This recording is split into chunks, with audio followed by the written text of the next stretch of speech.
नमस्कार साथियों, स्वागत है आपका एचएन अध्ययन पे। तो साथियों, जैसा कि आप सबको पता चल गया होगा कि अभी सुप्रीम कोर्ट ने हम लोगों की जो पीआईएल थी वो उसको डिसमिस कर दिया है। तो साथियों, उम्मीद थी कि आप अभी भी अपनी पढ़ाई जारी रखे होंगे। और अब बात हम लोग करते हैं कि जो लास्ट के 10 दिनों में है इसमें किस तरह से पढ़ा जाए कि हम लोग का एग्ज़ाम क्लियर हो जाए।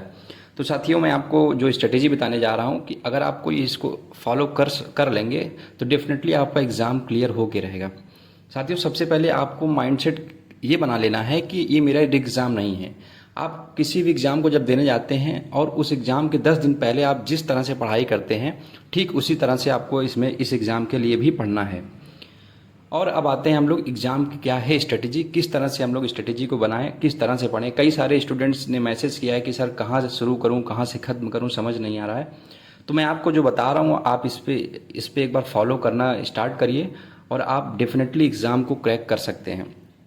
तो सबसे पहले मैं आपको बताऊंगा कि आपने 18 जून को जो एग्ज़ाम दिया है उसके लिए आपने उम्मीद है कि आपने अच्छे से नोट्स बनाया होगा। तो साथियों, अगर आपने नोट्स बनाया है तो उस नोट्स को इस समय 10 दिनों में आप कम से कम उस नोट्स को 2 बार ज़रूर पढ़ें।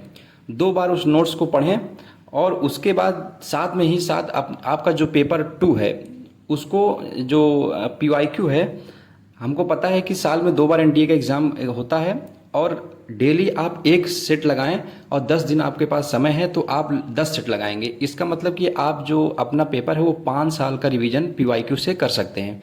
तो आपको पेपर 2 में क्या करना है, पेपर 2 में आपको नोट्स को अच्छे से रिवीजन करना है और 5 साल का पीवाईक्यू आपको लगाना है। ये केवल 10 दिन में आपको इतना करना है पेपर 2 के लिए।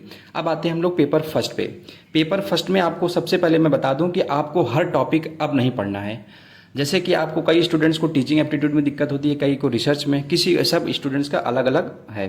तो जैसे किसी स्टूडेंट्स को मैथ्स में भी प्रॉब्लम होती है। तो सबसे पहले मैं आपको ये बता दूं कि आपने पेपर फर्स्ट का जो भी नोट्स बनाया है उसको भी आप 2 बार इस समय पढ़ लें। मिनिमम आप 2 टाइम्स रिविजन करेंगे तो आपके लिए बेनिफिशियल होगा। अब आते हैं पेपर फर्स्ट में जो हमने बताया कि क्या क्या पढ़ें क्या नहीं पढ़ें। तो सबसे पहले आपको 18 जून को आपने एग्ज़ाम दिया है तो आपको ये पता चल गया होगा कि पेपर फर्स्ट में मेरा स्ट्रांग पॉइंट क्या है और वीक पॉइंट क्या है। तो सबसे पहले आप स्ट्रांग पॉइंट को अपने देखें, किस टॉपिक में आप स्ट्रांग है, किस टॉपिक वीक में। जिस टॉपिक में आप वीक हैं उस टॉपिक को भी आप लेफ्ट कर दें। स्ट्रांग पॉइंट को आप फिर से एक बार पढ़ें और उसका रिवीजन करें पीवाईक्यू लगा के। मेरा ये मानना है कि आपके पास 10 दिन का समय है तो आप इसके लिए कम से कम इसको 20 सेट लगा सकते हैं। अगर आप 20 सेट भी नहीं लगा पाएंगे तो मिनिमम आपको पेपर फर्स्ट का 15 सेट लगाना है। जैसा कि आपको पता है कि एक शिफ्ट जो 1 दिसंबर का एग्ज़ाम है, अगर उसने 15 शिफ्ट एग्ज़ाम हुए होंगे, एक हफ्ते एग्ज़ाम हो मतलब 2 शिफ्ट में होते हैं, तो आप उसको अगर 15 सेट भी एग्ज़ाम आप लगा लेंगे तो आपका पेपर फर्स्ट थोड़ा सा स्ट्रांग हो जाएगा। प्लस आपको कॉन्फिडेंस आ जाएगा कि पेपर फर्स्ट में मैं कुछ कर सकता हूँ। जैसे किसी स्टूडेंट्स को लॉजिकल रीजनिंग में दिक्कत है तो वो मत पढ़ें। लॉजिकल रीजनिंग में जिसको आसान लगता है उसको पढ़ लें। पीडीई आपको आसान लगता है तो उसको पढ़ लें। मतलब आपको जो स्ट्रांग पॉइंट है आप उस टॉपिक को पढ़ें और पीवाईक्यू 15 सेट मिनिमम आप इसको लगा लें। रही बात रीडिंग कॉम्प्रिहेंशन और डीआई का, साथियों आपको 10 दिन समय आपके पास है। रीडिंग कॉम्प्रिहेंशन आप पर डे 2 रीडिंग कॉम्प्रिहेंशन, मुश्किल से आपको 10 मिनट लगता होगा, 2 रीडिंग कॉम्प्रिहेंशन आप प्रैक्टिस करें और डीआई मिनिमम 1 डीआई आप डेली करें तो 100% आपका पेपर फर्स्ट भी अच्छा हो जाएगा।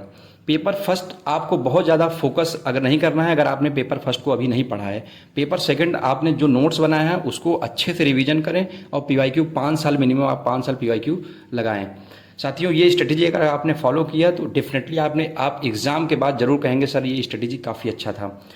इसी स्ट्रेटेजी के साथ हमारे जो पुराने स्टूडेंट्स हैं उन्होंने कई बार इस एग्ज़ाम को क्वालिफाइड किया है और आप भी इस एग्ज़ाम को इसी स्ट्रेटेजी के अगर फॉलो करेंगे तो आपका भी एग्ज़ाम क्लियर होगा। साथियों, आपका 10 दिन बचा है, जुट जाइए, मेहनत करना स्टार्ट कर दीजिए और आपको एग्ज़ाम के लिए बेस्ट ऑफ